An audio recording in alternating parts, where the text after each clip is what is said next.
Hello, peace, love, blessings to all of you.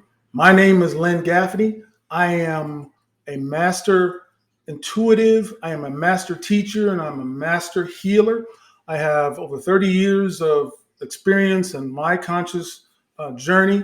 I'm a certified Reiki master, and I am the co-owner of the Healing Environment. It's located in Smyrna, Georgia, with my life partner and wife, Jamaica. And we have been open for almost a year now, and we have enjoyed the journey that we're taking to really help those in their healing journeys along. So what I want to kind of do today, first of all, I want to thank everybody for really looking on my first video, the text messages, everything that I've got to really help me along. This is new to me, so I'm a work in progress. I'm going to attempt to upload more videos, hopefully go live in the future when I can. So I'm going to help you along in your journey of using the knowledge that I've acquired and my 30 years of this sort of journey, this marvelous journey that I've been on. So what I want to do today is sort of go back. Thank you for all of those who watched my first video. That video, I did a lecture on to a group of healing practitioners. So I was able to go in a little bit more detail, granular detail about the esoteric spiritual way of doing things. So what I do is I want to sort of reel that back. And so those of you who are on your, sort of starting on your journey, want to know what really that I was talking about, I'm going to break it down to you so you can kind of understand. So I talked a lot about this conscious field and consciousness. And this conscious field is an energetic field that is connected to all of us. And I also talked about the atom. The atom was 99.999% empty space. So, and atoms are made up of everything, okay? And everything is made up of atoms. So that you and I, and what this reality that we're in, are less than 0.1% of the entire reality. Everything else is empty space. And what's in that empty space? Energy, okay?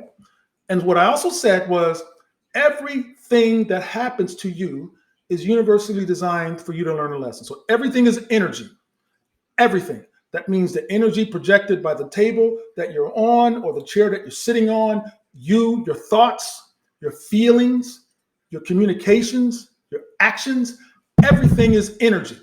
So what happens is everything that happens to you is a projected energy that is projected to you, designed for you to learn a lesson no matter what the severity of that action is.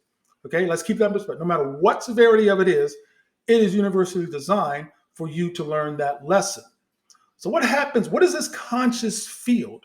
So we know that I'm going to attempt to bridge esoteric spirituality and science.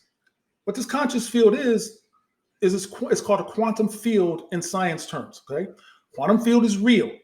Quantum field is electromagnetic energy that flows through everything, everyone, and it flows throughout the galaxy, throughout the universe. This electromagnetic field is connected to the creator, source, God, wherever you want to quantify it in your journey. Okay, this electromagnetic field is designed for us to really flow through us, and it responds off of how we're projecting in our response to the things that happen to us. So what happens is let's say there's something that happened to you, let's say an abusive relationship when you were younger, right? And maybe it was a boyfriend or girlfriend or whatever, or you were abused as a child or something like that, right? And we didn't do a very good job of processing that trauma. So what happens is that energy, that trauma, is stored inside of these bodies, right? And we have energy centers. They're called chakras, and for those of you familiar with, but they're energy centers. Those energy centers are located down in the middle of our body, okay? We have the crown chakra, we have the third eye, we have the throat chakra, we have the heart chakra, which is the centralized, controller of all of the energy centers that moves everything, right? We have the solar plexus, and we have the sacral, and then we have the root chakra, which is at the bottom of our spine, right? And so whatever happens to us, depending on what that action is, it gets stored in one of those chakras, right?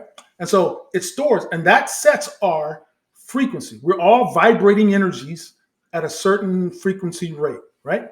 And so that sets our vibration. So let's say that something happened to us from an abuse perspective. And so we sort of said in our mind, the next relationship that I'm going to have is going to be somebody that is not abusive.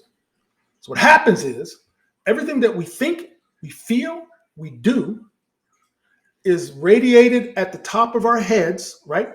And if our eyes can see the full spectrum of light waves from radioactive to ultraviolet, we could see the light waves radiated from the top of our heads. Where does the light waves go? It goes to the quantum field. That's consciousness. It goes to the quantum field, right? That quantum field, then we're vibrating at that frequency based on any unresolved traumas or anything that happens to us, right, that we haven't resolved. And so we're vibrating a certain frequency. It quantum entangles with that field. What's quantum entanglement? I'm going to put it to you really, really, really simple so you can understand.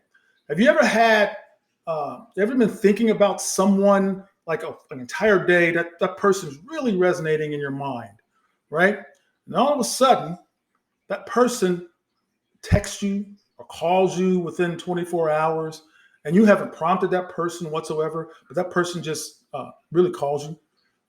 That's quantum entanglement. So what happened is your thoughts are projected at the top of your head. They align with that quantum field. And if that person is vibrating at the same frequency, that person is going to pick up those thoughts because it was direct toward them, okay? And so that person vibrating, and that person says, I'm going to call. I'm going to call you. And so they call you, right? That's quantum entanglement. Another example is, let's say you have this song radiating in your head, it's in your thoughts for a day or two, and you're just singing it over and over in your head. And then all of a sudden you're walking down the street and somebody sings a song that's been over in your head. That means that thought went to the quantum field, and then that person was vibrating at the same frequency at the time. They picked up that song, and then they sung that song. That's quantum entanglement. So let's go back to the abusive relationship. Okay, let's say we said, okay, I'm not going to have the next person I date or go with is going to be opposite of that. Now, what happens is the quantum entanglement, since I haven't resolved that trauma from the previous relationship, I'm going to meet a person of the abusive nature. Now, they may not be exactly of the same abuse that you just received. They're going to be abusive in some type of way. So that says that I need to understand that I am the co-creator of everything that happens to me until I learn the lesson and release that trauma and move on, that I am going to continually meet an energetic action that is going to be designed for me to learn that lesson. That's quantum entanglement. That's how we're the co-creators of everything that happens to us. And I think we get really, really bogged down into being a victim. We get angry. We get all of those things, and we start projecting out, and we start masking everything that happens. So if we get too many unresolved emotions or traumas inside of us, we begin to do things to try to alleviate that really tight, depressive state that we're in. Sometimes some people go to alcohol, some people go to drugs, some people go to everything else to really mask what we really need to look internally. And so that's how this whole sort of consciousness or quantum field or universe is designed. It is designed for us to really continually learn that lesson, and it never stops. We always are in a place to learn lessons and actions, and we get emotionally triggered, or we get angry. We get all kinds of things that happens in our day, and we must understand that we have to be consciously sort of tapped in to really understand that we need to back up and understand what we need to learn. Now, how do we do that? I said meditation is absolutely powerful. So that meditation strengthens a connection between us, our soul, that's part of our soul, which is in us, and our really higher self, which is our main soul, which is up in the astral plane. And that higher self, that soul, is connected to us constantly. That higher self tells us, puts us in positions of learning, sort of intuitively lets us know where we need to go. And it's 9 times out of 10, it is for us to learn a lesson. on something to really elevate our consciousness. And our higher self really gets that. Meditation is a way of really strengthening that connection. Okay. Meditation also keeps us in that calming state. Another thing that aligns with meditation is grounding. Now, for those of you who haven't heard of grounding, grounding is going outside and really spending some time barefoot in the grass. Concrete works, asphalt doesn't work. So just spending some time in the grass. So what is grounding, you say? Grounding is sort of reconnecting with the conscious earth. The earth is conscious, and the earth has negative ions. Okay, those negative ions are caused by millions and millions of lightning strikes a day, right? And what those negative ions do is they pass up in us, and they eradicate inflammation. How does inflammation come up? Stress, anger, all of that. All of that sort of stores in us and that energy, and then it really resonates in inflammation in every part of our body. And inflammation leads to dis-ease of ourselves, eventually leading to disease. So if you walk outside, you can spend, and it's very immediate. So you can go out and spend the first 30 seconds to a minute. You'll start to really feel energetically, and you'll start to, those ions will come up in you. So you don't have to spend 30 minutes. Your blood vessels will open up, your blood flow improves, and all of that. So if it's cold outside, I even know I go when it's cold outside, I go outside, spend 1 minute out there just to ground myself. I have to do that every day. So after I meditate, I go outside and ground. And then meditation, again, it doesn't have to be rigid. Meditation could be anything that you want it to be. I remember when I first started on this journey, I meditated in the shower. Because we know that water is conscious. Water is a living conscious entity, element, right? Meditating in the shower allowed me to really hone in. And once I understood how to do that, not worrying about the thoughts and everything that gets flying through my head, and control my breathing, then I went and meditated with any type of meditation music. There's a whole bunch of it on YouTube, all of that. I did that. And then for a time being, after I did that, I went to really meditating in silence so that I can really, really improve the ability to get in that conscious state. So I spent a lot of time meditating in stillness and silence. And then once I got to the point where I knew what I had a really good handle on it, I can meditate anywhere. I can go in the car, at the gym, walking, take a deep breath. I'm in that state immediately.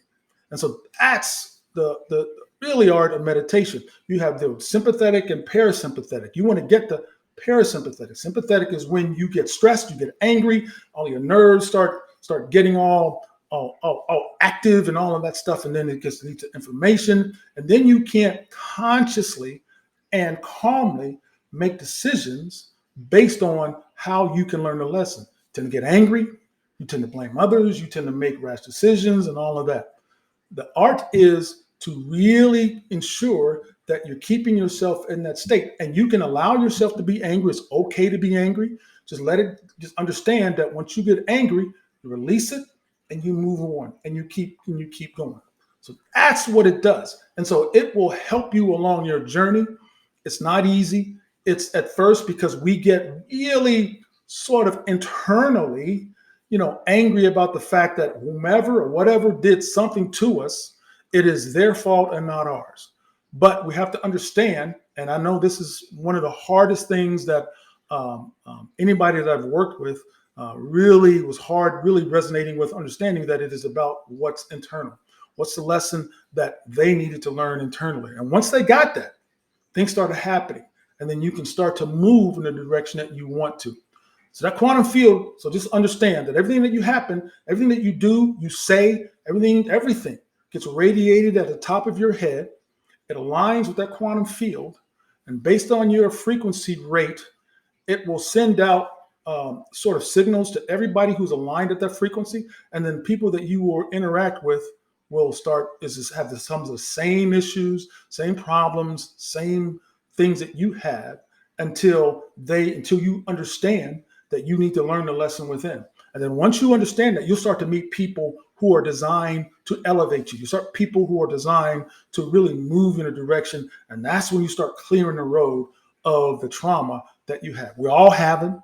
We all have trauma based on something that happened in our childhood or something else. We all have them. Just recognize that we have to understand that those are the things that are driving some of the states and some of the things that we're in, or creating some of the things that are happening in our lives.